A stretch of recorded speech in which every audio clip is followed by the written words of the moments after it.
Etheridge, look at you, back again, looking all sassy over there at the headquarters of intHRaction, the global headquarters. Big stuff has happened, very exciting. And listen, since our last show here, I gotta put this on comment, since our last show, I've been inundated by thousands of people that have been coming to me saying, what's with this intHRaction thing and all that stuff. But the main thing is they're ticked off at like these performance reviews, which you say are worthless now. And here's the thing.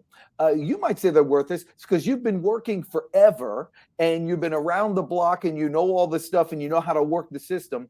But like for somebody new starting, they kind of like them, don't they? Well, everybody likes feedback, I think. The majority of people definitely, especially younger generations coming in, definitely want to know that they're doing a good job and that they're adding value. And you understand that if you get feedback. So the annual performance review is what I think is worthless. I think you're going backwards, and I don't think that adds any value to anyone at that point in time. So the goal of getting people real-time feedback and giving them a review in the moment, in the week, in the month, that's so much more valuable. And that's what I'm a proponent of. Got it. All right. Well, so with that, we have a special guest because I kind of believe you, but I don't really know. But so what I want to hear is from someone who's like starting out in the workplace, who's going to get involved in a company and deal with all the corporate garbage that goes around all over the place. And so without any further ado, please help me welcome our new friend, Hunter Grogan. Look at him over there. Hi, y'all. Thanks for having me. So, Hunter, for the car buying public, how old are you? I'm 23. Oh, okay. And so 23, that's the age where you know everything, right? That was 16, but we're still going along with it. So okay, very good. So Terry, let's say you were hiring Hunter Grogan for the you just hire him. You know it's his first job. How do you bring somebody who literally knows nothing, even doesn't even know how to get a haircut? Someone like that who you see right there. What do you how do you onboard somebody like that? Like, how could you review them? Because how could you expect them to know anything? Right. So what we do is we kind of look for skills, right? And the job that we hired him into, but we're not usually very good at setting good goals and objectives. And I think that's kind of that whole point of why have a review of someone if you didn't set good goals and objectives to start with? And we're not spending enough time looking at the jobs and what's required of the job specifically with skills. So what I would do in my organization. Why don't you do it? Why don't you're hiring Hunter, and why don't you set his objectives? How would you do it? How would I set his objectives? Yeah. Okay. So what I would do is I would want to talk with Hunter. So my question. Talk to Hunter. Yep, I'm not here. Hunter, I have questions for you. I got answers. I love it. So talk to me again. After you went through the whole interview process, we would know you had certain types of skills that kind of aligned with what we were hiring for.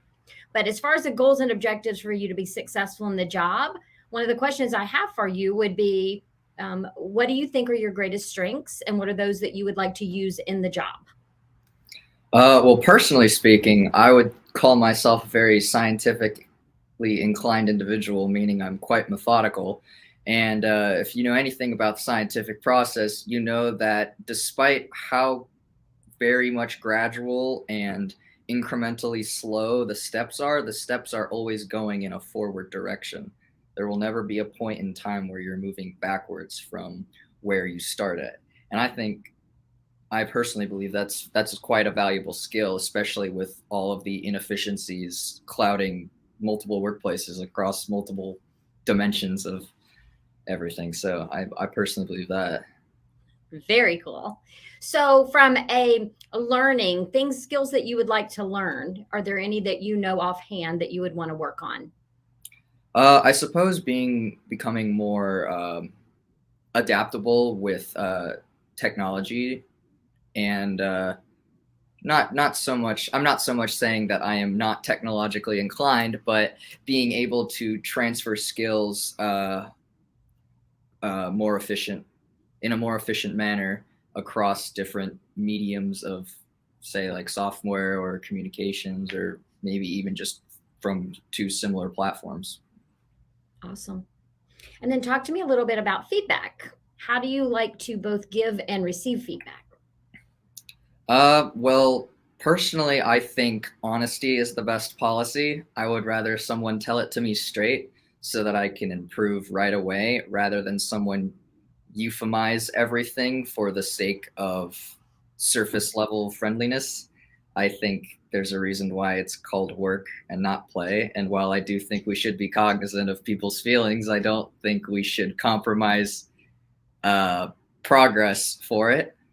So whenever I give or receive feedback, I like it to be honest. And my second main point of it would be probably along the lines of just having as much data as possible and using as many intersectionalities of acquired data as possible in order to more accurately convey what you think. You know, you can, if you're writing a scientific paper, you can easily write this big headline and say blah blah blah blah blah, but it all depends on all of the sources you have in the references page to say, okay, this actually has merit. See, so Dan, as we're going Yes. through this, do you see Yes. how I'm learning about Hunter? I can already understand just from a few questions what Hunter values, what things are important to Hunter, how I would probably communicate with Hunter. So the more time I spend with him in this opportunity of creating really good objectives, they're going to help Hunter grow and develop in things that he's interested in, and then also align with what we need him to do in our organization. You see a greater success level there. Because if I were to ask you, Hunter, hey, I'm going to set some objectives for you, and then at the end of the year, we're going to go over those and see how well you did, would you find that valuable? I think in a sense it would be valuable, but I would also say it's quite inefficient in attaining said value. And I feel if you really want to optimize, you definitely can in more ways than one. You don't have to just say, oh, it's at the end of the year, we'll meet back up and talk about this, when realistically, the only reason you have to do that is to keep a schedule. I don't believe in schedules like that. I think everything should happen as it's able to happen. It's beautiful. My gosh. You're hired, Hunter. Yeah, first of all, yeah, I mean, this was supposed to be setting the objectives like after you're hired, but anybody watching this wants to hire this kid automatically. Right. I mean, Got some competition. Great. And there's effort up front. Like, you have to understand that it's not fun. It's not easy to sit down and ask a lot of questions and to understand the individual and then say, okay, what are the right goals and objectives and what's the terminology? And that's why at intHRaction, what we did is we kind of pre-populated a lot of those things for you. So you're not the one trying to create everything and come up with the language. We created that, and you can use it consistently to help measure and, again, use that data like Hunter's talking about to grow and develop your business as well as the individuals who work there. Right. So when someone's getting the feedback, or when someone's when someone's getting the feedback, it's based on the objectives that you set. It's not just saying, "Oh, hey, Hunter's he's a nice kid with the blue check shirt," and so they'll say according. So what would it look like if I were to receive an email?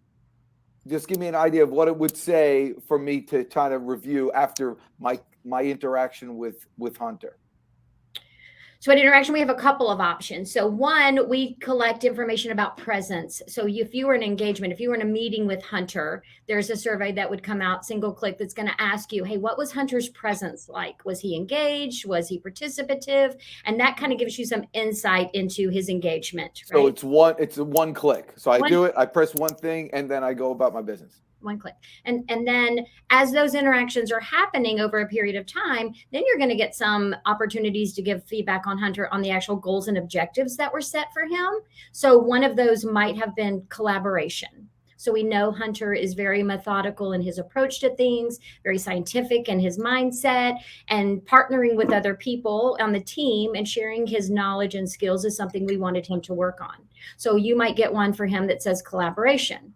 Here's what collaboration looks like. These are the behaviors that Hunter should be exhibiting. Do you see these behaviors? So what we're doing is we're giving Hunter some feedback from the people he interacts with based on behaviors we're looking for, not whether or not they like Hunter or if they think Hunter's doing a good job at it, but do we see him exhibiting behaviors? And the behaviors are what's going to help Hunter grow and develop. And that's how we set it up. Well, that's awesome. So, Hunter, you want to work here? Yeah, it seems pretty solid, not gonna lie. Okay. Well, no, would you appreciate getting feedback and like that, on a regular basis so you would know how to improve or not? Or, I mean, would that be something that someone of your age, because I don't know, can people of your age handle a little criticism? That's actually something that I was very much going to talk about. Was I feel true actual feedback is worth its weight in salt these days.